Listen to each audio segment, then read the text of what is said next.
From the Apocryphal book, Joseph and Asenath. The prayer of Asenath, chapters 15 and 16. And thereupon she came to the prince and stood before him, and he said to her, "Take now the mantle from your head, for you are today a pure virgin, and your head is as of a young man." And then Asenath took it from her head, and again the prince said to her, "Be of good cheer, Asenath, the virgin, and pure, for lo, Yahweh Elohim heard all the words of your confession and your prayer. He has seen also the humiliation and affliction of the 7 days of your abstinence, for that from your tears much clay has been formed before your face upon these cinders. Accordingly, be of good cheer, Asenath, the virgin and pure, for lo, your name has been written in the Sefer of life, and shall not be blotted out forever. But from this day you shall be renewed, and refashioned, and requickened, and you shall eat the blessed bread of life, and drink a cup filled with immortality, and be anointed with the blessed unction of incorruption. Be of good cheer, Asenath, the virgin and pure. Lo, Yahweh Elohim has given you today to Yosef for a bride, and he himself shall be your bridegroom forever. And no more henceforth shall you be called Asenath. Your name shall be City of Refuge. Here, Miklat. For that in you many nations shall seek refuge. They shall lodge under your wings. Many nations shall find shelter by your means. And upon your walls, they who cleave to Elohim, El Elyon, through penitence shall be kept secure.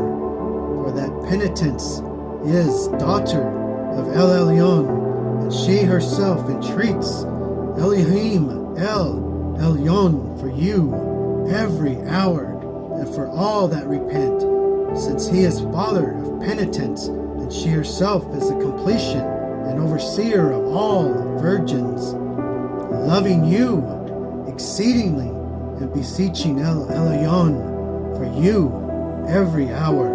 And for all who repent, she will provide a place for rest in the heavens. She will renew everyone who has repented, and penitence is exceeding fair. Virgin, pure, and gentle, and mild, and therefore Yahweh El Elyon loves her, and all the angels revere her, and I love her exceedingly, for that she herself also is my sister, and she loves you virgins. I also love you. And lo, for my part I go to Yosef. I will speak to him all these words concerning you. He will come to you today and see you and rejoice over you and love you and be your bridegroom, and you shall be his beloved bride forever. Accordingly, hear me, Asenath, put on a wedding robe, the ancient and first robe that is yet laid up in your chamber from old, and put all your choice adorning also about you. Adorn thyself as a good bride, and make yourself ready to meet him. For lo, he comes himself to you today, and will see you and rejoice. When the angel of Yahweh, in the shape of a man, had finished speaking these words to Asenath, she rejoiced with great joy over all the things that were spoken by him, and fell upon her face upon the earth, made obeisance before his feet, said to him, "Blessed is Yahweh Elohim, who has sent you to deliver me from the darkness, and to bring me from the foundations of the abyss itself into the light, and blessed is your name forever. If I have found grace, my master, in your sight, and shall know that you will perform all the words which you have said to me, that they be accomplished. Let your handmaid speak to you." He said to her, "Say on." She said, "I pray, Master, sit down a little time upon this bed, because the bed is pure and undefiled, for no other man or other woman has ever sat upon it. And I will set before you a table and bread, and you shall eat, and I will bring you also wine, old and good. The door whereof shall reach to heaven, and you shall drink thereof, and thereafter shalt depart on your way. And he said to her, hasten and bring it quickly. And Asenath hastened and set an empty table before him. And as she was starting to fetch bread, he said to her, bring me also the honeycomb. And she stood still and was perplexed and grieved, for that she had not a bee's comb in her storehouse. And the angel of Yahweh said to her, why do you stand still? She said, my Lord, I will send a boy to the outer camp, because the possession of our inheritance is near. He will come and bring one quickly, and I will set it before you.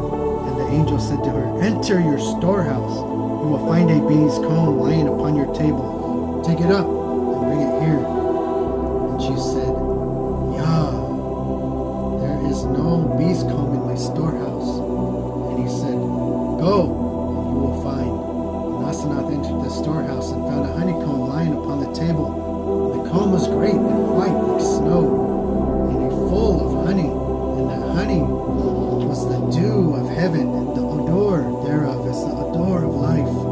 Then Asenath wondered and said in herself, is this comb from the man himself? And Asenath took that comb and brought it and set it upon the table. And the angel said to her, why is it that you said there is no honeycomb in my house, and lo, you have brought it to me? She said, Yah, I have never put a honeycomb in my house, but as you said, so it has been made. Did this come forth from your mouth?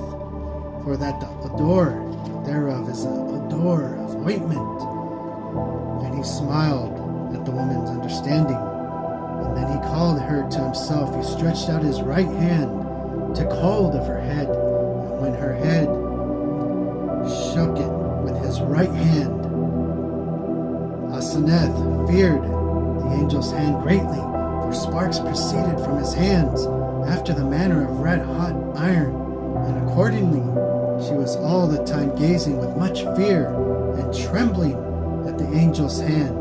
And he smiled and said, blessed are you, Asenath, because the ineffable mysteries of Elohim have been revealed to you, and blessed are all who cleave to Yahweh Elohim in penitence, because they shall eat of this comb, and that this comb is the Ruach Chayamim, and this the bees of the paradise of delight have made from the dews of the roses of life that are in the paradise of Yahweh, and every flower, and the angels eat of it.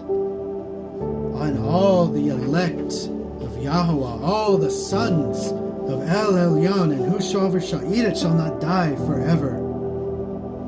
And the angel stretched out his right hand, took a small piece from the comb, and ate, and with his own hand placed what was left in Asenath's mouth, and said to her, eat. And she ate. And the angel said to her, lo, now you have eaten the bread of life, and have drunk the cup of immortality, and been anointed with the unction of incorruption. Lo, now today your flesh produces flowers of life from the fountain of El Elyon, and your bones shall be made fat like the cedars of the paradise of delight of Yahweh, and powers which do not weary shall maintain you. Accordingly your youth shall not see old age, nor shall your beauty fail forevermore, but you shall be as a walled mother city of all.